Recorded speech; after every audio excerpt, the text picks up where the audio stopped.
Amigos telespectadores da Rede Vida de Televisão e do programa Páginas Difíceis da Bíblia, nós estamos no dia 15 de dezembro, coração do Advento e finalzinho da nossa carta, ou melhor, do nosso Evangelho de São João.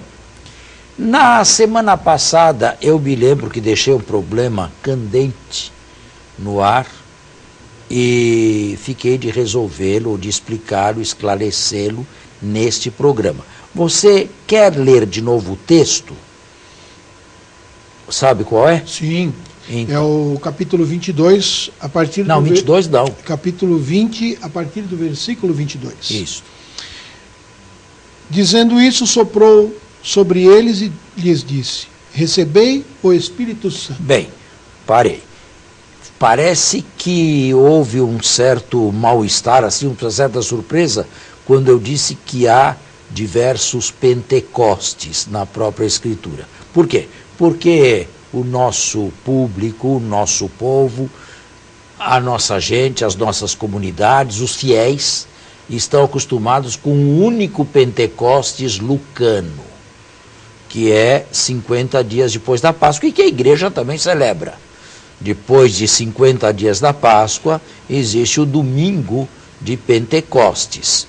Mas este é o Pentecostes lucano, e essa era uma característica de Lucas, periodizar aquilo que não é periodizável, aquilo que não se passa neste mundo. Ele periodizou em 40 dias, um número redondo, as aparições de Jesus ressuscitado.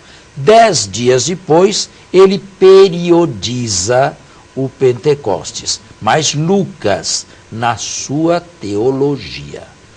Eu poderia dizer, embora não estejamos aqui examinando Lucas, que talvez não fosse uma coisa inventada por Lucas. Possivelmente teria acontecido naquele primeiro Pentecostes uma primeira e pública manifestação carismática dos discípulos de Jesus. Porém, João não tem esta visão e não escreveu Atos também. Para ele, Jesus realiza o Pentecostes, isto é, entrega o Espírito na tarde de Páscoa. São duas teologias diferentes para manifestar o que vem da eternidade, não do tempo, e que não tem outra medida a não ser Deus. Está bem claro? Então agora leia o resto. Recebei o Espírito Santo. Aqueles a quem perdoardes os pecados, ser-lhes-ão perdoados. Aqueles aos quais retiverdes, ser-lhes-ão retidos. Eu terminei a sessão, o programa da semana passada, afirmando que aqui há um pequeno problema, ou um grande até, porque o Concílio de Trento, no século XVI, ao afirmar que a confissão é como nós a conhecemos, isto é, um fiel que busca um sacerdote ordenado por um bispo e com jurisdição para ouvir confissão, deve acusar por direito divino todos os seus pecados, arrependidamente receber a penitência e receber a absolvição. O Concílio de Trento apela para esses dois versículos aí de João. Agora, a pergunta que fica e o questionamento é este: o autor, no final do século I, imaginava um confessionário, imaginava um sacerdote de batina e estola, imaginava um penitente ali ajoelhado, contando os seus pecados? Não. Acredito que não. Então, com que autoridade diz o Concílio de Trento, apela o Concílio de Trento para esta praxis, a esses versículos aí? Então é preciso dizer o seguinte: na morte e na ressurreição de Cristo, Deus inaugurou um grande ministério do perdão. Um grande. Deus deu, por assim dizer, uma absolvição geral a toda a humanidade. todos pecaram e todos são salvos pela graça de Deus em Cristo. Isso se liga de alguma forma no perdoar e eles não sabem o que eles Deus, fazem? não. Mas uma grande absolvição na morte e na ressurreição de Cristo. Isto é, Deus reconciliou consigo o mundo, homens e mulheres, na morte e na ressurreição de Cristo. Agora, este grande ministério que chamamos da reconciliação e do perdão tem modalidades concretas de ser exercido. E você que estudou teologia sabe perfeitamente que dos 7 sacramentos o que mais se modificou foi a penitência.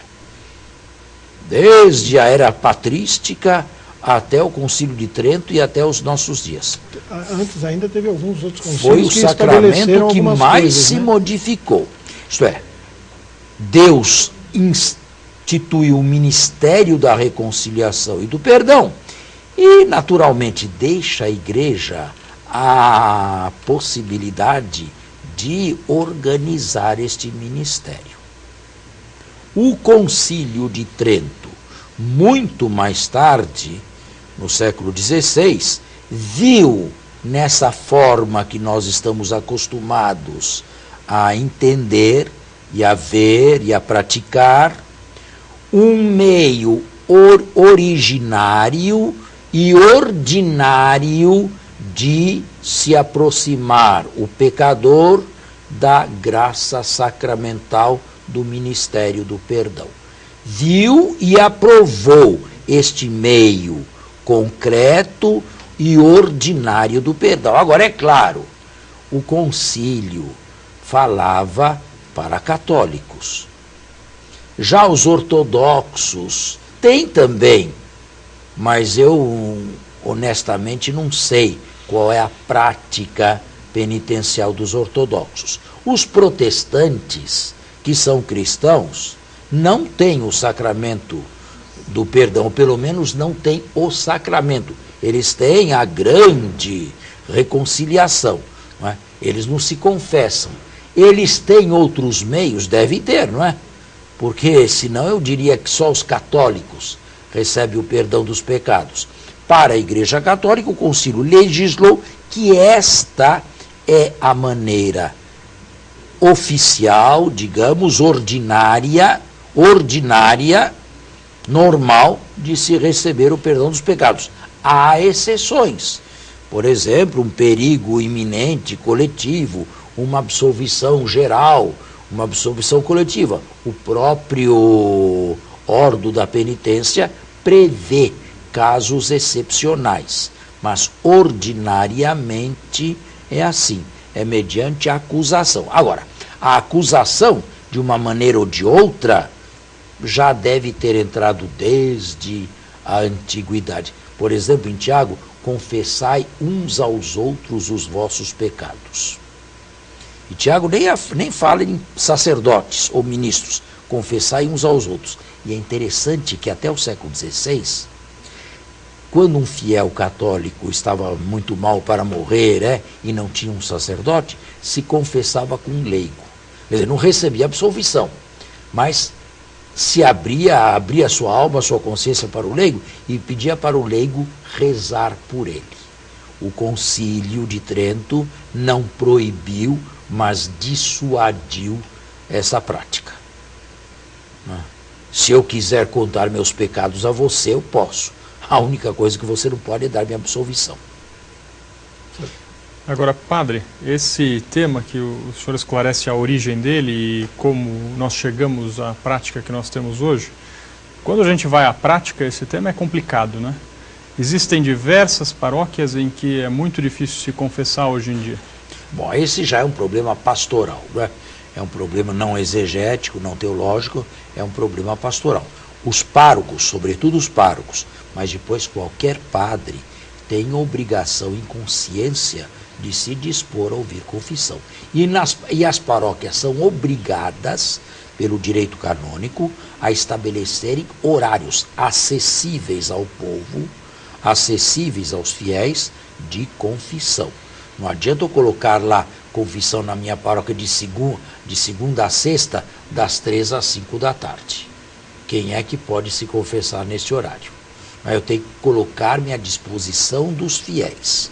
Isto é obrigação do padre e é uma obrigação em consciência a respeito de que ele dá contas a Deus. Agora, o que você falou, lamentavelmente, eu não posso negar, é verdade, porque infelizmente há sacerdotes, não são todos, que são difíceis de atenderem confissão, não é? Infelizmente, não posso dizer que sejam todos de forma nenhuma, nem que seja a maioria. É que a arquidiocese é muito grande, aqui no nosso caso, aqui, a arquidiocese é muito grande. Algumas paróquias são, na verdade, bairros que são dormitórios. Durante o dia não tem ninguém. Então já não tem horário durante o dia. É melhor que se atenda durante no Agora, período no da meu noite. tempo de criança, quando eu era criança, adolescente, em todas as paróquias se havia confissão. E todo mundo confessava, sabe? Então, Não tem essa... Antigamente eram poucos os que comungavam. No domingo, por exemplo, uma igreja cheia, levantava 30, 40 pessoas para comungar só. Quando eu era criança, coroinha, isso era comum. Hoje levanta a igreja inteira para comungar. Mas às vezes eu me ponho... Será que todos esses aí, cada um, está realmente sabendo o que está fazendo? Será que estão comungando com as devidas disposições? Está na hora do nosso intervalo. Vamos fazê-lo e voltamos. Bem, eu acho que eu expliquei esta posição do Concílio de Trento, que a Igreja Católica fez sua até os dias de hoje. Agora, infelizmente, de todos os sacramentos, eu acho que é o que está mais em crise. Pois é, padre, é por isso que eu levantei o tema que levantei, a disponibilidade da confissão nas paróquias. Eu levantei com uma segunda intenção. Me parece que, ao menos dentro do meio que eu vivo, a confissão é quase um sacramento pouco utilizado, para não dizer fora de moda. E uma parte da pergunta fiz justamente para saber qual a resposta... E não é também bilheteria para comungar, não é? Claro. Uma parte da pergunta que eu fiz justamente para saber qual a responsabilidade da igreja nesse desuso em alguma parte da sociedade. Agora, por que é que as pessoas não consideram esse sacramento tão importante quanto ele é? As pessoas ou os padres? Não. Perguntei em primeiro lugar a respeito dos padres, para saber se eles disponibilizavam, porque se não disponibilizam, é evidente que o fiel não pode se servir daquilo. Que vai depender muito do pároco, da sua seriedade, do seu zelo apostólico, depende muito de cada um. Agora, ele tem obrigação grave, sim, de estar à disposição dos fiéis. Tem obrigação grave. Agora, o senhor atribui esse desuso mais a falta de disponibilidade do serviço da confissão? Atribuo as duas coisas. De um lado, a falta de disponibilidade ou de possibilidade, e por outro lado, um certo relaxamento também, por que não dizer isso, por parte de fiéis que não veem a gravidade de certas coisas que cometem, não é? Mas tem uma coisa importante aí. A igreja... ela estabelece que o fiel deve se confessar no mínimo uma vez por ano na Páscoa. Mas se entenda. Ou um pecado grave. Se entenda, desde que ele tenha pecado grave. Exatamente. Porque ninguém é obrigado a confessar pecados veniais. Exato. Então, é complicado também você... vamos dizer, o padre está lá para atender na paróquia. E quantas pessoas vão? Quantas pessoas ele vai ter que atender? Sabe. Eu vou entrar numa questão meio delicada. Só completando aqui um instantinho, padre. O que a gente percebe e ouve falar muitas vezes é que algumas pessoas se aproximam do sacramento da confissão e não confessam os pecados, acabam contando histórias de outras pessoas que lhe ofenderam de alguma coisa, e que muitas vezes também precisam de uma direção espiritual, essa mais em desuso ainda, hein? De uma direção espiritual. Isso também confunde essa questão do sacramento. Muita gente vai nesse sentido, de procurar uma direção, ela quer um auxílio nesse sentido. E confunde. Aí realmente não é mais o local do confessionário, porque um confessor normalmente não pode ficar 40 minutos com uma pessoa se confessando, sobretudo se tem 20 na fila, não é? E muita gente confessa o mesmo pecado várias vezes. Bom, é um direito do fiel se confessar, a obrigação de se confessar a falta grave, as faltas veniais podem ser redimidas com outras maneiras, a caridade, por exemplo, uma penitência. O ato penitencial na uma celebração. penitência escolhida por ele mesmo, não precisa o padre impor a penitência, eu mesmo posso me impor penitências salutares. Agora, repito e repiso, a obrigação grave do padre é ouvir confissão. A mim já me aconteceu muitas vezes de estar atrasado para um compromisso qualquer, ou alguém me esperando para outra coisa, e, padre, eu gostaria de me confessar. Eu jamais disse não posso. Jamais, porque eu ficaria com a consciência muito pesada se eu dissesse hoje, agora eu não posso ouvir confissão. Volte amanhã, volte depois de amanhã ou domingo. E se essa pessoa não volta mais? Não é? Eu não faço uma coisa destas. São as poucas pessoas que pedem para se confessar comigo, sempre são atendidas e procuro atendê-las bem. Claro que eu não fico 40 minutos com uma pessoa ali no confessionário, não é isto confissão, aí já começa a se misturar as coisas, não é? Mas o padre tem a obrigação de atender o povo, sim. Agora, por outro lado também, você veja, se as nossas paróquias todas se resolverem a pôr em prática o preceito, ou pelo menos a valorizar o sacramento, que tempo nós teremos para outras coisas? Nós passaremos o dia inteiro no confessionário. Mas pode estabelecer um horário. Sim, mas isso supõe que a maioria não venha. Porque os horários que se estabelecem... Eu vou a um exemplo prático, padre. No horário, desculpe. Imagina, uma paróquia que eu frequento, deve ter uma assistência de missa de 1000 pessoas num domingo, final do dia. Cada missa? Em uma missa. 1000 pessoas cada missa? Coisa que vale, bastante gente. O confessionário pode atender 6, 7 pessoas. Se 10% das pessoas se dispuserem a confessar, não há possibilidade. Não há possibilidade de ouvir a confissão. Então entra uma segunda pergunta. Dentro da teologia da igreja, existe alternativa à confissão? De si não. De si não. Agora, se esta pessoa honestamente, conscienciosamente, procurou se confessar, procurou 1, 2, 3 vezes e não conseguiu, por razões que não eram de sua responsabilidade. Ela não é obrigada a ficar em pecado grave durante um mês. Ninguém é obrigado a ficar em pecado grave. Ela que faça um ato de contrição por amor a Deus, perfeito, com a intenção de se confessar na primeira oportunidade que encontrar. E imediatamente ela recebe a graça da reconciliação com Deus.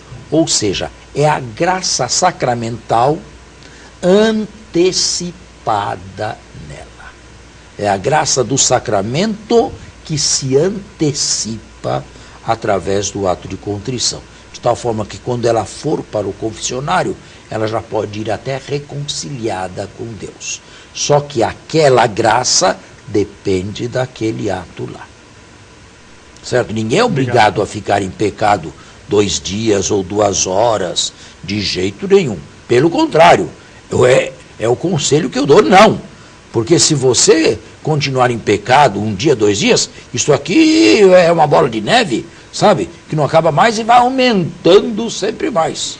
Não. Reconcilie-se com Deus e com a igreja, e se não houver honestamente possibilidade de se confessar, faça um ato de contrição, perfeito, por amor a Deus, e se considere na graça de Deus. Agora, com a intenção de se confessar na primeira oportunidade, não na 20ª.